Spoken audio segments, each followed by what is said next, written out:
Good morning बच्चों। तो आज हम इंग्लिश ग्रामर के चैप्टर 13 कंजंक्शन की exercise number C and D fill करेंगे। क्या करेंगे बच्चों? आज हम इंग्लिश ग्रामर के चैप्टर 13 की exercise number C and D fill करेंगे। चलिए तो स्टार्ट कर देते हैं। तो हमारी जो सी नंबर की एक्सरसाइज है वो क्या है? Join the clauses and re right the full sentence in your notebook. आपको क्या करना है? जो क्लॉजेस दिए हैं उनको ज्वाइन करना है और सेंटेंस को दोबारा लिखना है। तो बच्चों देखिए आप कैसे लिखेंगे। आप इस पूरी जो आपको मैचिंग लग रही है इनको क्लॉजेस को ज्वाइन करके सेंटेंस को पूरा रीराइट करेंगे। ठीक है, तो आप पहले क्लॉजेस को ज्वाइन करेंगे, मैच करेंगे, उसके बाद आप सेंटेंस को दोबारा से नोटबुक पर लिखेंगे पूरा।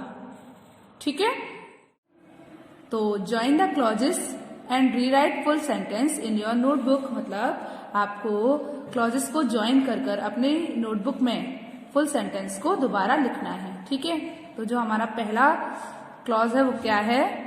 Mister Shivam is absent. Mister Shivam is absent मतलब मिस्टर शिवम एब्सेंट थे। क्यों बताइए? क्योंकि वह बीमार हैं। मिस्टर शिवम एब्सेंट हैं क्योंकि वह बीमार हैं। तो mister Shivam is absent because he is sick. Mister Shivam absent हैं क्योंकि वह बीमार हैं। तो इसका क्लॉज इस वाले क्लॉज से मिल गया। अब आप इसको जब अपनी नोटबुक पर लिखोगे तो कैसे लिखोगे? Mister Shivam is absent because he is sick. समझ आया? ये एक पूरा सेंटेंस हो गया। ठीक है, चलिए अब हम सेकंड नंबर का देखते हैं। तो सेकंड नंबर का क्या है? They went to market. They went to market मतलब वे बाजार गए। वे बाजार गए। क्यों गए? अब देखते हैं। And purchased two notebook. And purchased two notebook. वे बाजार गए और 2 नोटबुक खरीदी। उन्होंने क्या खरीदा? वे बाजार गए और उन्होंने 2 नोटबुक खरीदी। तो ये जो हमारा सेकंड वाला स्टेटमेंट है, सेकंड वाला जो क्लॉज है वो किससे मिला? And purchased 2 books. They went to market and purchased 2 book मतलब वे बाजार गए और उन्होंने 2 किताब खरीदी। समझ आया? वे बाजार गए और 2 किताब खरीदी। तो वे बाजार इसलिए गए क्योंकि उनको 2 किताबें खरीदनी थी। तो यहाँ पर हमने कंजंक्शन जो है वो एंड का यूज किया है। तो आपको इस सेंटेंस को कैसे लिखना है? They went to market and purchased 2 book. They went to market and purchased 2 book. Okay, books. चलिए अगला देखिए। तो जो आपका थर्ड नंबर का सेंटेंस है वो क्या है? He bought a television. He bought a television मतलब उसने एक टीवी खरीदी। But Raja is tall, wrong. But rested for a while नहीं है। But not tea because he loves to watch movie. He bought television because he loves to watch movie मतलब उसने एक TV खरीदी क्योंकि उसे फिल्में देखना पसंद था या वह फिल्में देखना पसंद करता है। उसने टीवी क्यों खरीदी? क्योंकि वह फिल्में देखना पसंद करता है। तो he bought a television because he loves to watch movies. क्या समझ आया? He bought a television because he loves to watch movies. तो बच्चों आपको इस सेंटेंस को कैसे लिखोगे? अब आप बताइए। He bought a television because he loves to watch movie। ये फुल सेंटेंस हो गया। चलिए अगला सेंटेंस देखिए। अगला सेंटेंस क्या है? Ali went home।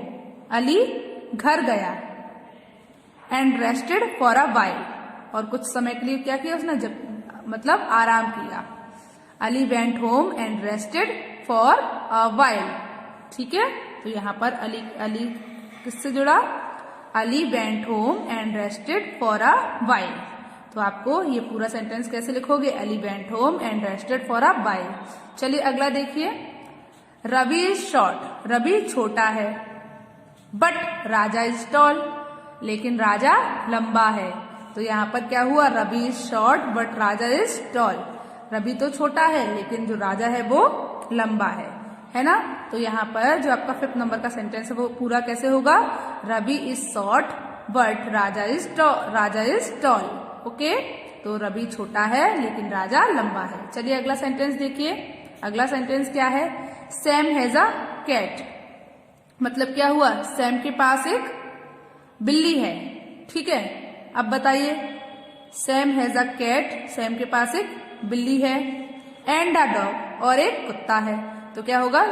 Sam has a cat and a dog, मतलब सैम के पास एक कुत्ता और एक बिल्ली है, या फिर सैम के पास एक बिल्ली और एक कुत्ता है।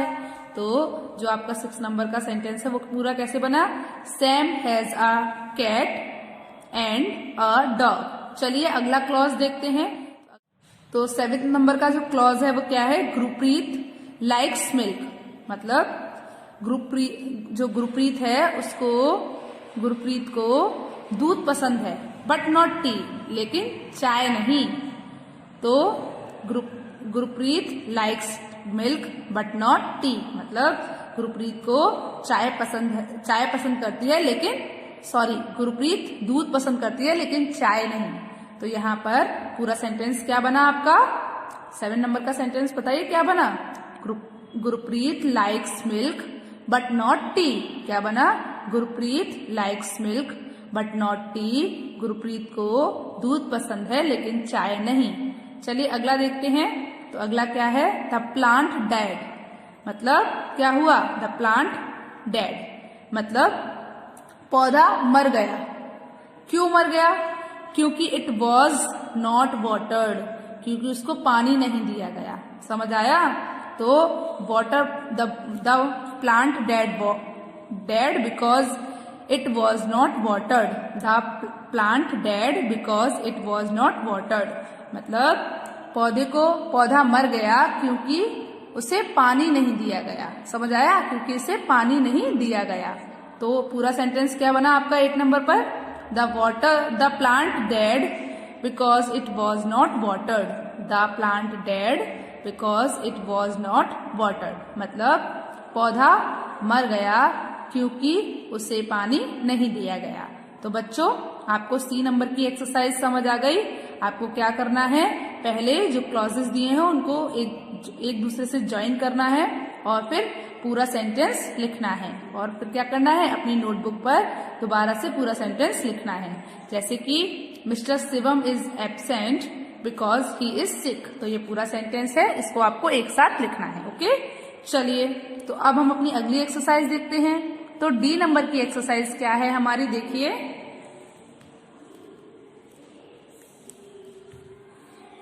Fill in the blanks with suitable conjunction from the brackets. मतलब क्या है? आपको जो ब्रैकेट में कंजंक्शन दिखाई दे रही हैं उनमें से आपको जो भी कंजंक्शन यहाँ पर सुइटेबल है उसको फिल करना है। ठीक है, मतलब यहाँ इस सेंटेंस में फिट बैठ रही है उस कंजंक्शन को आपको यहाँ लिखना है। चलिए देखते हैं। तो जो हमारा फर्स्ट सेंटेंस है वो क्या है बच्चों? Rahul couldn't come for the match. Rahul match के लिए नहीं आ सका। Rahul couldn't not come for the match, मतलब राहुल मैच के लिए नहीं आ सका। लेकिन वह बीमार था, या क्योंकि वह बीमार था। बताइए आप, क्या फिट हो रहा है, क्या सूट कर रहा है यहाँ पर? कौन सी कंजंक्शन सुइटेबल है? लेकिन बिकॉज ही वॉज इल, क्योंकि वह बीमार था। राहुल मैच के लिए नहीं आ सका क्योंकि वह बीमार था। तो यहाँ पर हमारी कौन सी कंजंक्शन फिल हुई? Because, BECAUSE।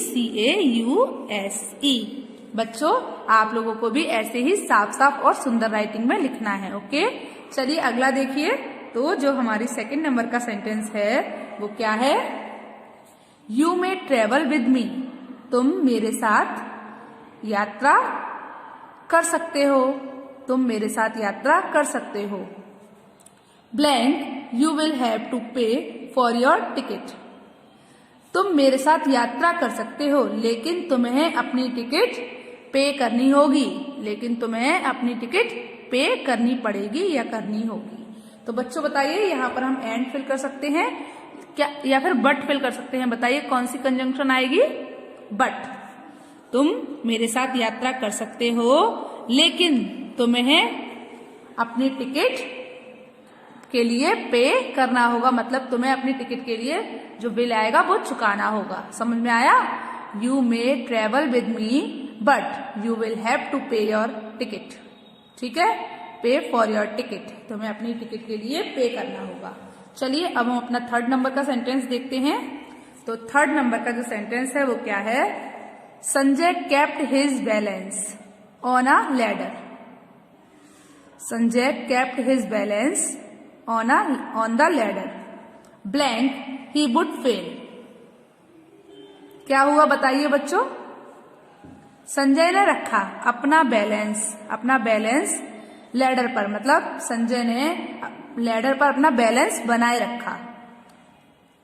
Blank he would fall, वरना वो क्या हो जाएगा? अदरवाइज वो गिर जाएगा। तो यहां पर हम क्या फिल करेंगे बताइए? अदरवाइज। अगर उसने अपना बैलेंस लैडर पर मतलब सीढ़ी पर बनाकर नहीं रखा तो क्या होगा? वह गिर जाएगा।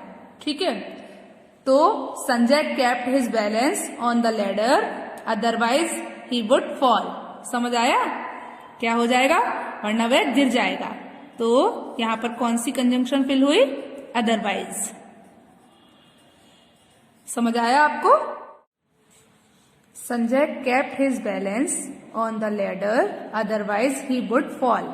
चलिए अब हम अपना अगला सेंटेंस देखते हैं। तो अगला सेंटेंस क्या है? Blank you do not apologise to Sakshi, she will not remain your friend. यदि तुम साक्षी से माफी नहीं मांगते हो तो वह तुम्हारी फ्रेंड नहीं बनेगी। अगर तुमने साक्षी से माफी नहीं मांगी तो वह तुम्हारी फ्रेंड नहीं बनेगी। तो बताइए आप यहां पर क्या लगाओगे? इफ या दो? If you do not apologise to Sakshi she will not remain your friend, मतलब यदि तुम साक्षी से माफी नहीं मांगते हो तो वह तुम्हारी फ्रेंड बनना पसंद नहीं करेगी या वह तुम्हें अपनी फ्रेंड बनाकर नहीं रखेगी। ठीक है, तो if you do not apologise to Sakshi she will not remain your friend. Okay, चलिए अगला सेंटेंस देखते हैं। तो जो हमारा फिफ्थ नंबर का सेंटेंस है वो क्या है? Please let us know blank you will come to the park in the evening. कृपया हमें बताइए कि तुम शाम को पार्क में आओगे। क्या करना है? कृपया हमें जानकारी दीजिए या बताइए कि तुम शाम को पार्क में आओगे। तो यहाँ पर क्या आएगा? सिंस आएगा या इफ आएगा? क्या आएगा बताइए बच्चों? इफ। क्यों? Please let us know if you will come to the park in the evening. Please let us know if you will come to park in the evening. क्या हुआ?